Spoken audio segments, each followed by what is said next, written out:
to a Better You podcast, and this is the after show.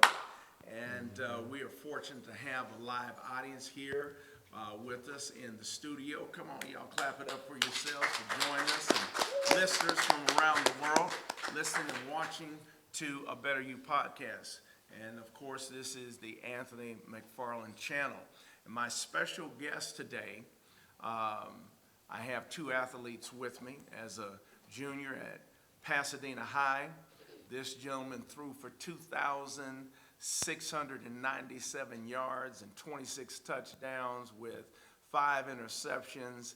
He also ran for 562 yards and 8 scores. He was a 3-star recruit. Which we got offers from Arizona. I've done my homework. Maryland, Iowa State, and Utah, which he would play quarterback for. He was considered a dual threat. I said, watch out now. Help me welcome to this broadcast, Mr. Brandon Cox, the creator and partner of G-Thing Movement. Yes. Thank you. Praise God. It's a blessing to have you here. Dog house. Yeah. It's a blessing to be here. Amen. And my next defensive back helped lead Mount San Antonio to a 2009 Junior College National Championship. He collected 52 tackles, 3 tackles for loss, a team-high 6 interceptions, and 14 pass breakups, and leading team to a 13-1 record in 2009. As a freshman, he tailed 26 tackles and interceptions and 5 pass breakups, played in 2013 to 2017 during his career with the Utah Blaze, Orlando Predators, Portland Steel, and Cleveland Gladiators. One of his greatest accomplishments, of course, was playing for Tennessee University. And in his professional journey, he intercepted 4 passes for 66 yards in his career from college ball to AFL starter. Welcome, Mr. Arness. Ikner in the house. All right. Wow. Guys, it's a blessing to have you guys on the show with me. And this is the after show from us actually talking about knowing you're cool. But I wanted to do a special segment today because what we experienced this week has been tragic. Gentlemen, as fathers and athletes, what was your first response to this tragic news about Kobe? First, I just want to say it's a blessing to be on this podcast for sure. And, we're both being PHS alumni, coming from the same high school. Oh, come on now. Yep. Me being a younger generational cat. Yep. Yeah, me being a younger generational I knew cat. you probably played for Muir or something. Nah, dog house. Okay. All day long. All right. We kind of could have the same upbringing a little bit, and we've both been through a lot of trials and tribulations. So, both being born and raised in Los Angeles, that was my generation. When I grew up, we did not have a professional football team. There's no major baseball icon that came out of Los Angeles. So when you think of Los Angeles, you think sports. The first thing that comes to your mind is Los Angeles Lakers. Right. The second thing that comes to your mind, or the other first thing that comes to your mind, is Kobe Bryant. Yes, for you, especially for your generation. Especially for my generation. For me, it was magic. Exactly. So for my generation, it was Kobe Bryant. So hearing a tragic loss of an icon, that embodied what it meant to be a finisher, embodied what it meant to be a resilient competitor, to always do whatever it takes to win. As an athlete, you can only, praise that and give him the utmost respect, because at the end of the day, the only thing we care about is that W at the end of the day. Right. So, you know, having an icon that's you know playing in the city that you live in, Yes. that is so resilient and understands how to overcome adversity, and pretty much in his game, he's teaching you life lessons. He's teaching you that Right. no matter what you're going through in life, suck it up, Yeah. dig deep, Yeah. find your inner why, Yeah. and go chase the W. Yeah. Don't hesitate to put the team on your back. So as a quarterback, as a leader of an organization, as a leader of a football team, it was always a hats off mentality for me, and it was a Because you person. play basketball too, right? I did play basketball growing up, so just being an athlete in general, it really doesn't matter the sport. Right. It all correlates, Yes. kind of, you know. So that mentality is just something that we all. That Mamba mentality. It's something that we all gravitated to. Yes. It was something that we all kind of had to put inside ourselves to be fearsome on the field. So that's definitely my take on it. Arness? I'm not gonna lie. This one hurt to the point because it felt like we grew up with him. Like from the time he came and we saw him mature all the way to the time of his retirement. So it was just something powerful how you see this 17-year-old kid basically airballing. Straight out of high school. Straight out of high school, just airballing, you know, clutch games to now taking over and being hated because of those moments where you knew he was going to come through.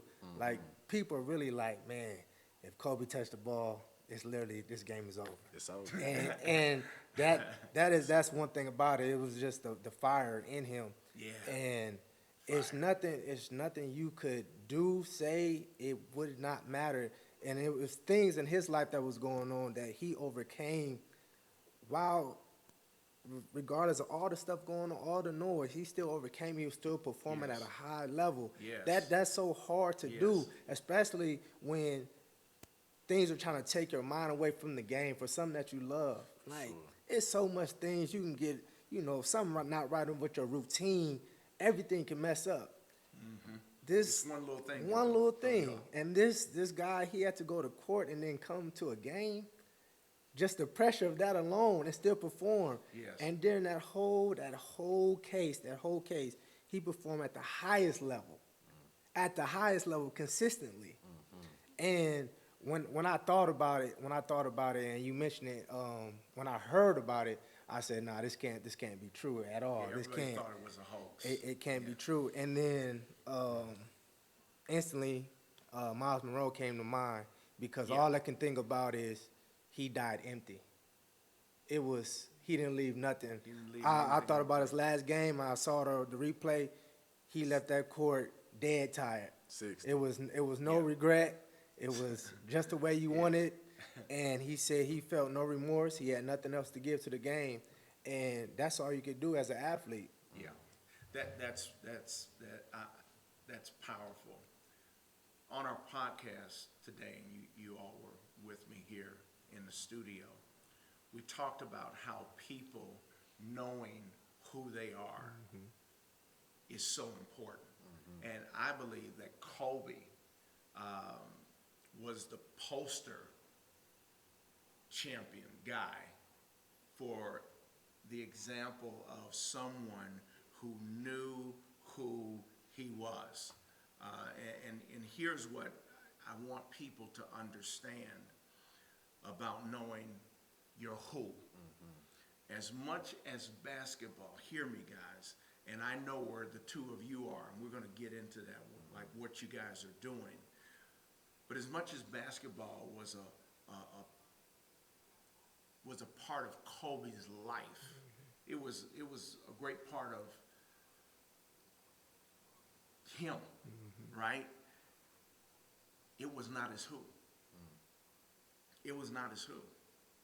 His who was not defined by his title or being the Mamba, one of the greatest prolific athletes to play the game of basketball. His who was bigger than basketball. and you just said it. You said, and everybody's been saying it. When he walked away from basketball, he walked away with no regrets. And when you said he walked away empty, he walked away empty of that part of him. The tragedy is that there was so much more to him, so much more to come. And we got a glimpse of that with his new production, him winning the Oscar. I believe it was the Oscar. Am I right? Yeah, it was the Oscar that he won. And so he was just beginning to start to create. I heard one of his closest friends earlier say that he was starting to recreate himself. He was on that path. And so there was literally so much more to who he was that we didn't get a chance to experience. And so we got robbed from that. And I think bigger than that, his wife, his daughters got robbed, by this tragic accident. Do you think that it's really resonated with people across the world yet of the gift that Kobe was? I would say, unfortunately, because of his passing, people are starting to recollect exactly what he meant. I think there were so many life lessons that we've learned through the trials and tribulations that he dealt with on the court, that made us understand that this man embodied resilience. Yes. The things that he went through to continuously play the game, to continuously chase the overall version of himself on the basketball court. On that level, on that 10. Man, after games, he used to sit in the gym and put up over 1,000 shots after basketball games. Wow. I didn't know. Whether it was a win or whether it was a loss, he's still in the gym. Shaq used to do like 500 every night. He's putting up thousands of shots. And anybody that's played a sport understands how tough repetition is on your body. Right. Shooting a basketball, over 1,000 times, you're gonna be tired. Right. It's not easy. Right. So just for him to have that mindset to always chase the overall version of himself in that specific area of his life, I think people are starting to catch on to it. Just like, unfortunately, the passing of Nipsey Hussle, people started to realize exactly what he was doing after the fact. Yeah. Yeah, it's interesting you say that because my daughter went on Amazon to buy a Kobe Bryant jersey, and she had it in the cart. It was, I think she said it was, I want to say it was either 58 or 68. And so when she went, she pushed the button to go check out. It blinked, and she said, "What is this?" So she went back to the page, and when she clicked it again, Prices skyrocketed. the price skyrocketed to $200 something dollars. This jersey that she was ordering, and so they changed it in the system that fast. So think about this, before his death, that jersey was, you could find it on sale or a good deal on that specific jersey for $68 or $125. And immediately, within hours, and I don't mean 8 hours, it quadrupled. Exactly. Which is kind of crazy. It's beyond. Now we know that his wife and children will be affected by this tragic accident literally for the rest of their lives. And we need to pray for them. We really do. And keep even a declaration of faith over his family as well as all the families, not just the Bryant family, but all the families. I mean, you're talking about a whole family was on that aircraft, leaving one child behind. I mean, who can even fathom that? And you can't even speak to that. But we pray that there would be a peace that encompasses them, that God would comfort them in a very special way and place all the right people in their lives right now. And of course, in time to come, I want to talk with you both about the role his father played in his life and how it unfortunately ended on a bad note. In that him and his parents will never, ever get to make that right. They'll never get to say, you know what, I apologize. Please forgive me, or for whatever the offense was, and put the differences aside. And as two athletes who actually had fathers, mothers, parents, just like Kobe, you both have had parents that have invested in you and supported you through the ups and downs and the injuries and all of this stuff that you guys go through.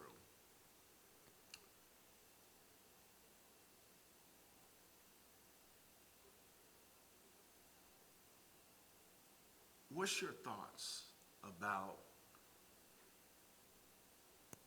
someone, a parent, who played such a critical role in you becoming and developing into the men, the athletes that you were, especially his father, and then you allow one thing like To separate you guys. to separate you because he doesn't, your parent doesn't like who you want to be with, which was him marrying Vanessa.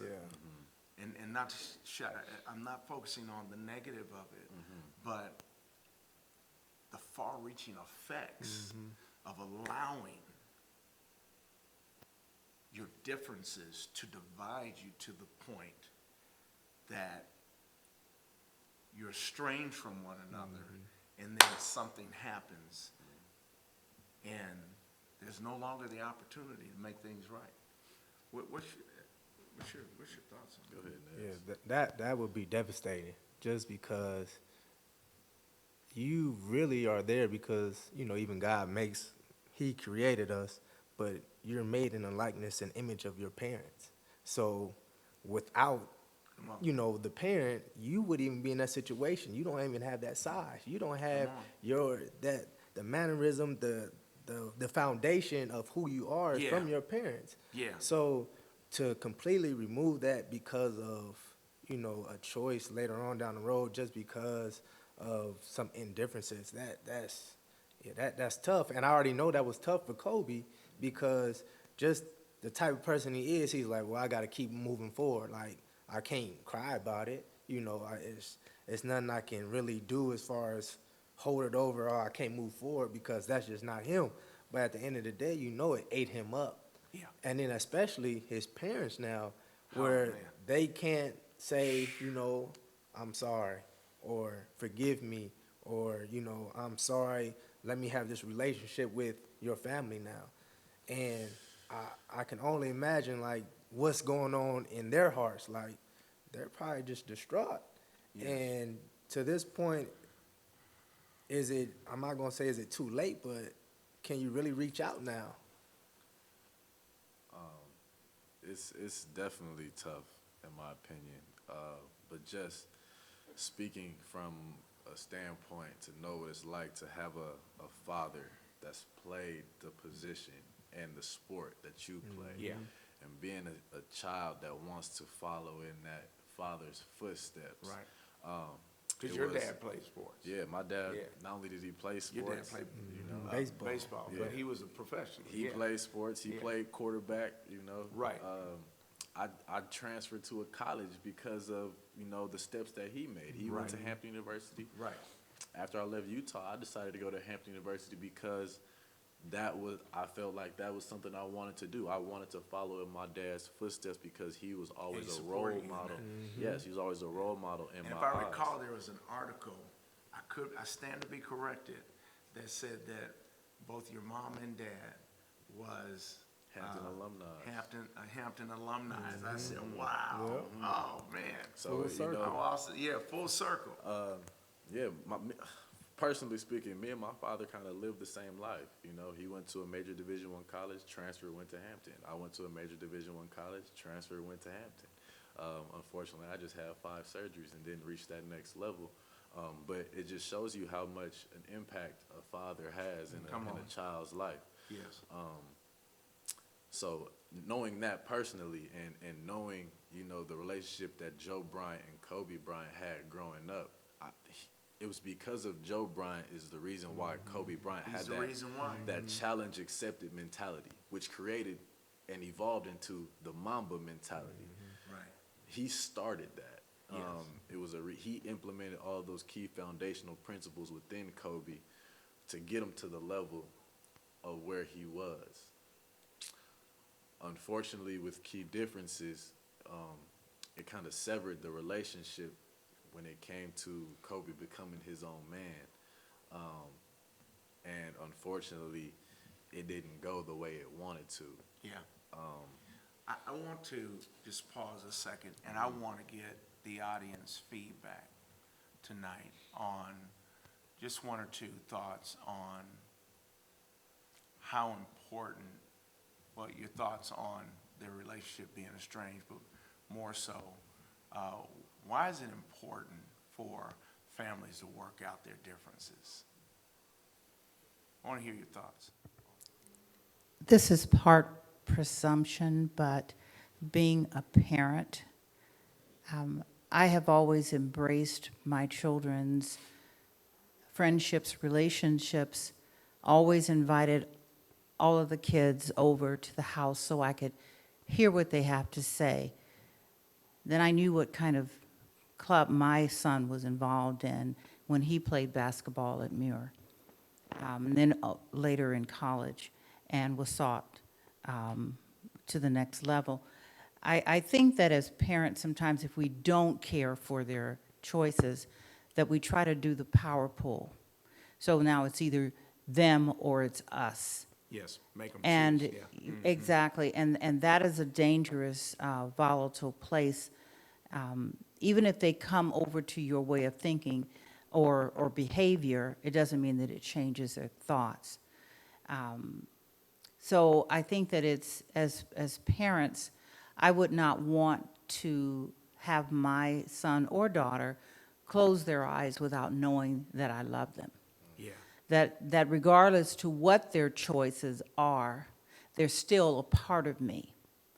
And that my presence in their life, and then seeing that person whom they choose to be with, try to see them through their eyes, and then always be praying in the background Yes. for whatever I feel concerned about, because I'm talking to a Father in heaven who has a love for me and for my children. And so he is going to honor that. And then he's going to possibly change my way of seeing things. Yes, yes. If I allow myself to be taught by the greatest Father there That's is. right there. That's good. how I feel. That's good. That's good. Anyone else? One other? Okay. Come on. You're not supposed to do it alone. And I think that, I know that we're just not supposed to do it alone. And I think that with open communication and just being able to talk, because when we're younger, we grow into who we want to be. Sometimes we don't really know all the way. So as we grow, we're trying to become the person that we want to be. And that can create differences or sever things because we don't agree with the thoughts of the people that are above us, you know. But when there is friction here on this planet, you know, it's hard because you go through every day because there's a void that you do want to be filled. You know, you think about that person every day, and I know that it hurts regardless of whatever because there was love for that person once before. So it's kind of like taking a loss. And so I think that to fix that while being able to, having the opportunity to do so is important, because then you don't have to like find that somewhere else. And so I think that for that opportunity, unfortunately for Kobe and his parents, for that to never be able to be salvaged, you know, that's something that you have to live with for the rest of your life. And that can eat away at you in a different way than it will, like, when you have the opportunity to do it now. But I think that pride, which is not like from the Spirit of God, and I think that ego stands in the way of that. And it doesn't allow you to get to the next phase, and it doesn't allow you to get to the next level, you know. And so if we're able to forgive as God forgives, then I think that that's when we're doing the right thing, versus just holding on to that grudge and just like holding on to something good. that's so heavy. That's good. So yeah. Man, that's good. That's good. That's good. Come on back up. Oh, awesome. Give it up for yourself. Thank you so much. Yeah.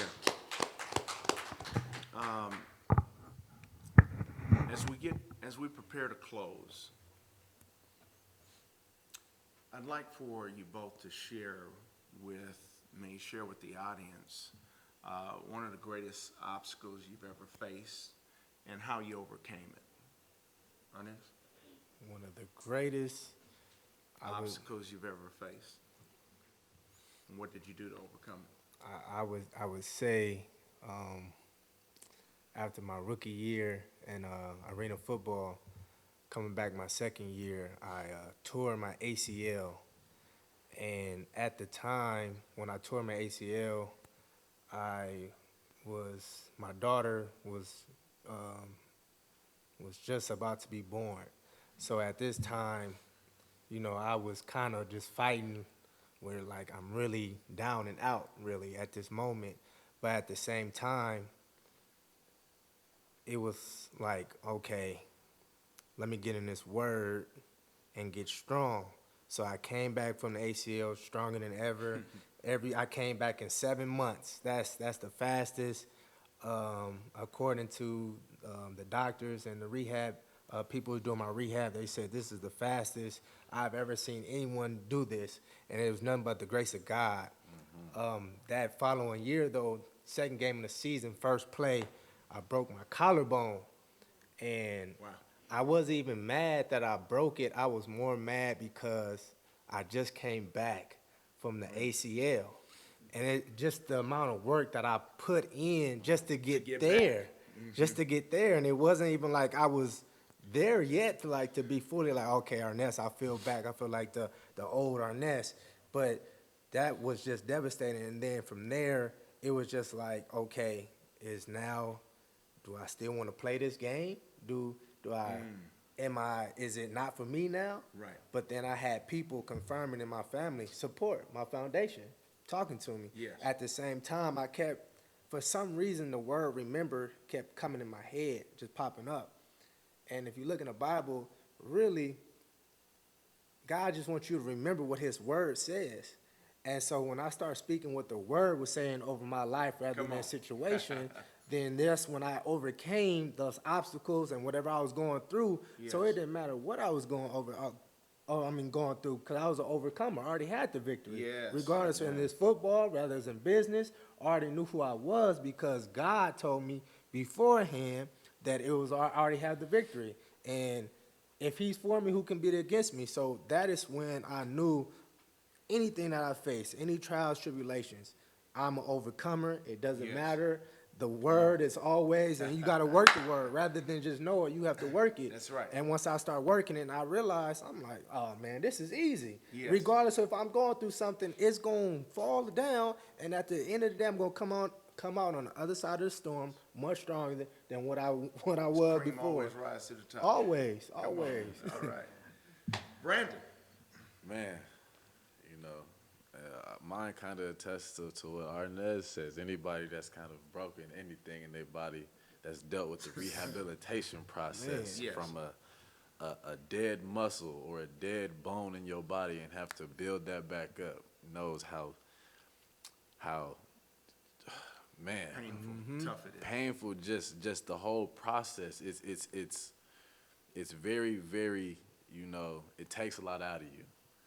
So when Kobe tore his Achilles, you got and to. then walked and didn't go off court, walked over to the Two free throws. to the Free throw line. Free throw line. He's in excruciating To pain. get shoot 2 shots for the team. It's, anybody knows that's been through a real injury knows that. So for me, my whole college career, I knew the type of athlete I was. Yes. However, I faced 5 surgeries in my whole college career. Torn AC joint and broken clavicle, 2 foot surgeries, one that sat me out my whole senior year. I didn't play my senior year in high school and was still blessed to have over 8 scholarships. And then I transferred to a new school to give me a fresh start. I'm not injury prone no more and faced 2 meniscus surgeries.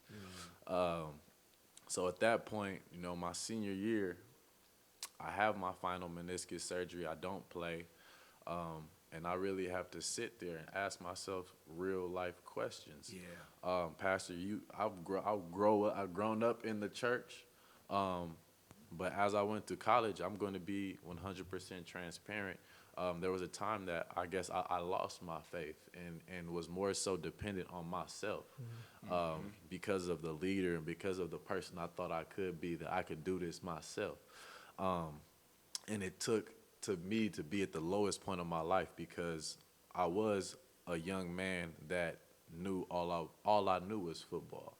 I had a master's degree from Hampton University, came home, was still depressed for 6 months of my life because I didn't know what to do next. I didn't know where I was going. And that pivotal point in time made me ask myself those questions. Who is Brandon Cox without associating myself with the ball Yeah. or being in between these lines? Me asking myself those questions was what brought me back to my faith and made me really understand who God is. And God continuously started revealing himself to me. Yes. And I had a revelation that understanding the reason why I went through those 5 surgeries was because he was trying to let me know that wasn't who I was in the first place. I'm bigger than football. I'm bigger than being in between those lines. And I have a testimony to share because there's a lot of young lost souls that fall into, their circumstances of all they see. As young black males, we see only successful men we usually see are those that carry a ball, that got a mic in their hand, or selling drugs. Yes. And that's the only thing that we see, and we idolize that. However, there's so many different platforms and so many things that you could really do with life outside of that as young black individuals. And he made me realize that. He sat me down and he made me realize exactly who I am. The thing for me was I knew I wasn't normal. Even though I'm not playing sports, I still wanted the lifestyle. I still wanted to be looked at as a legacy. I still wanted to leave a legacy. I still wanted to be an influencer. I still wanted to make an impact on this world. I got to jump in right now. 100%. So as you went before God and you learned your who, God gave you something. He gave me my why. He gave you your why. 100%. Yes. 100%. As I learned my who, he gave me my why. And it made everything that happened and transpired in my life before that make sense. Yes. It made every trial and tribulation that I went through make sense. Yes. The main word he gave to me during that time was battle tested. He knew I went through 5 surgeries, but he understood that my mentality and who I am as a person, I'm going to never quit. If I call myself a believer, I call myself understanding that this is what I'm supposed to do. Yes. Football was something I thought I was supposed to do, so it was nobody that could break my spirit. Now knowing my why, he understood exactly who I was on the football field and the type of leader I was on the football field, which translates to understanding now, transitioning to the next step in my life which is ministry and speaking my truth and letting kids know exactly who they are. Now, out of that, I have to jump in here. Out of that came the birthing of a great organization that you and some of your guys, collegiate athletes, came together. And tell everybody real quick about that organization and how they can find you. And then we'll wrap it up with So Arness. during this time, he sat me down and gave me, he understood I was a person that lived by principle and foundation. Yes. And he gave me a principle and foundation, which I call the G Code Incorporated. G Code Incorporated is a nonprofit organization that's all about shifting the narrative within inner cities to get youth to understand what it means to be a G. And the G isn't what everybody thinks it means. It's not the G thing. The G stands for God. Yes. The G code is a code of conduct that takes the foundational principles of the Bible to a simplistic form. To realize to be a G, it's about taking care of yourself, taking care of your family, taking care of your community, Yes. and being the overall best version of yourself. So you want to groom a child to become all he can be, guide him to a life of success and fulfillment, and now give him the whereabouts and the accountability and the responsibility for him to galvanize the next generation to do that for those to come up after us. So it's a never-ending process of getting these kids to understand life isn't about you. It's about those that are coming up after you, your cousins, your nieces, your Yes. nephews, those Giving back. that are responsible. It's your responsibility to set an example, to be a role model. Yes. And How that's can exact. people get in touch with you? So you can follow us on all social media platforms at gcode.la, gcode.la. And you can email us at thegcode.la@gmail.com. Website is www.thegcodeinc.com. Come on. All right. Awesome. All right, Brother Arness. Yeah, so Arness. yeah, Called you your daddy. that's my dad. Your dad. We twins though. So He's a champion too. yeah, That's my guy. yeah. So where it all came back from football, and we talked about it. Wanted me to get involved in kids, and I was like, man, the best way, how can I do it? And I was like, well, sports come easy to me. I can connect with people, and I can way more people than, because people associate with, even though I haven't been out here in Pasadena, a lot of people that associate with me, rather if they know me or not, it's people, they walk by, they're like, you Arness? Like, I didn't know you was that small, like, you know, because they hear stories. It's people who, they just hear stories. Or to see you on TV. Yeah. See you in person is too. It's two different things. Yeah. So I was like, how can I reach people? And my thing was, you know, what come easy to me. And I was just like, okay, football comes easy. Like, for some reason, my mom said I was special, like, not special, like, you know, like something's wrong with you. Right. Because she was like, Arness, you was just so disciplined. Somebody tell you to go run and you'll just do it. And you didn't ask no questions, you would just do it. And I realized that I have a discipline that can be taught to other people. People don't have that. And at the same time, I can share that same discipline that I saw when I was younger in order to get to where I wanted to be. These kids don't have that discipline. Right. So my whole thing was, I'm going to reach these kids. And then it starts to evolve into, wait, it's adults like this as well, who not just physically they need to work on, but mentally. So it started to get bigger, and where Lighted Up Fitness came from, at the end of the day, I was like, Lord, what can I name this? And first thing that came to mind is like, be a light. I was like, okay, let me look at some Right, got scriptures. that, yeah. So then I'm like, all right, be a light. So how can I be a light? And I was like, all right, do I just want to just seclude myself into something with sports? I was like, fitness is broad. Now I can touch multiple people Right. at the same time. And it got bigger than that. Then I said, hold on. It's people who've been to college, just like me, who go back into the job force and they're not happy. So if I can put on people who I went to school with, Yes. give them a job, and Yes. now we empowering each other because Yes. we entrepreneurs and we kings, and we can help each other to build other people up. Yes. Why can't I not do this then? Right. So that's where Lighted Up Fitness came from. Is develop, train, and mentor all people of all ages. It doesn't matter if you're a kid, youth, adult. We're trying to help 'Cause you do anyone. special training camp. I do special DB training. I also have my girlfriend. She does the fitness part. So, you know, it's a team atmosphere, and that's what it's all about. She's a collegiate athlete. Yes, yes. NCAA, track Yeah. star. Uh-huh. Yeah, so, you know, kids going to be nuts when we have them, but, you know, that's going to be a different story. That's another story.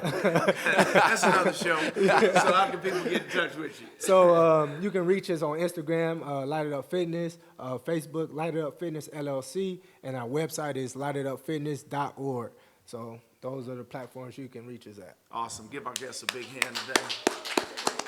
And so if you are someone that you know or a loved one, family member are at odds with each other, man, take out the time to make it right. If there's nothing that you take away from, with the exception of Kobe being this great icon, and he's going to be forever missed, the biggest takeaway is, for me, when it comes to family, time is short. Life is a gift, but you only have so much time with the gift of life. And within 60 seconds, life can change. Within 60 seconds, your connection can change forever by this thing called death. And so if you need to call someone up right now, call them up.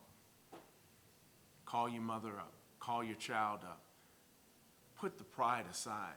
Put your ego aside, because it's blocking you from experiencing something very beautiful with your family, with your sister, with your brother, with a friend. And so reconcile with that individual. And sometimes you just have to be the bigger one to release the other person from the hurt and the harm and the pain that they've caused you before, so that you won't be the individual like these families we just saw, whose lives were taken tragically with Kobe Bryant, where their families, some of them didn't get a call. Some of them got it on a news feed. Some of them got it on social media. Some of them received it in ways that made it a little bit more tougher than if they would have had time for someone to sit them down and prepare them for what had happened. But if all of them would have known that Sunday would be the last day that they'd see their loved one on Monday, and they had a chance to get things right, they would have. You got a chance to make things right within your family. Family is everything. God bless you. Thank you for joining me on this podcast. To live a remarkable life, it's vital for each and every one of us to become a better you. God bless you until the next time. Again, email me your thoughts at abetteryoupodcast.com. God bless. Good night.